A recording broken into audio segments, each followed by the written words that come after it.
ढेंकानाल जिला ओडापड़ा ब्लॉक प्रशासन पक्षर हर घर तिरंगा शोभायात्रा श्रद्धा और आवेगर सह अनुष्ठित हो जाइए। आज ब्लॉक प्रशासन तरफ ओडापड़ा जगन्नाथ मंदिर बाहरी ब्लॉक पर्यंत अनुष्ठित तिरंगा शोभायात्रा ओडापड़ा ब्लॉक बीडीओ दिलीप कुमार षडंगी, जिला बीजेपी महिला मोर्चा उपसभापति रितेश्री साहू, बीजेपी जिला सेक्रेटरी ओडापड़ा मंडल युव मोर्चा बीजेपी मंडल सभापति समाजसेवी जितेन्द्र दास प्रमुख जोगदे। शोभायात्रा मोटरसाइकेल साइकेल ओडापड़ा जगन्नाथ मंदिर बाहरी ओडापड़ा बजार परिक्रमा करने ब्लॉक ठारे उद्यापित होता। उक्त तिरंगा शोभायात्रा ओडापड़ा उच्च विद्यालय छात्र छात्री समेत महिला साधारण नागरिक सामिल होते।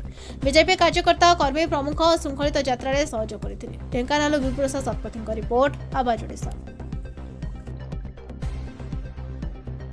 सारा देश रे सबु जिल्ला रे चतुर्दिगरे तिरंगा यात्रा आयोजन करा जाउची। अब आपण तो स्वयं देखुचंदी हजार हजार संख्या रे समस्त उपस्थित हेचंदी एवं माने सेथुरु आपण उत्साह उद्दीपना कलना करि पारुथिबे।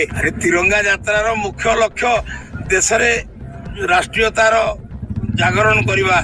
तिरंगा यात्रा रे हजार हजार कार्यकर्ता जोड़ी होती प्राय जहाँ डकाई समस्त आसती। समस्त के धन्यवाद दूसरी। आम नेता सर्वग्रहणीय नेता समस्त के भल पाती।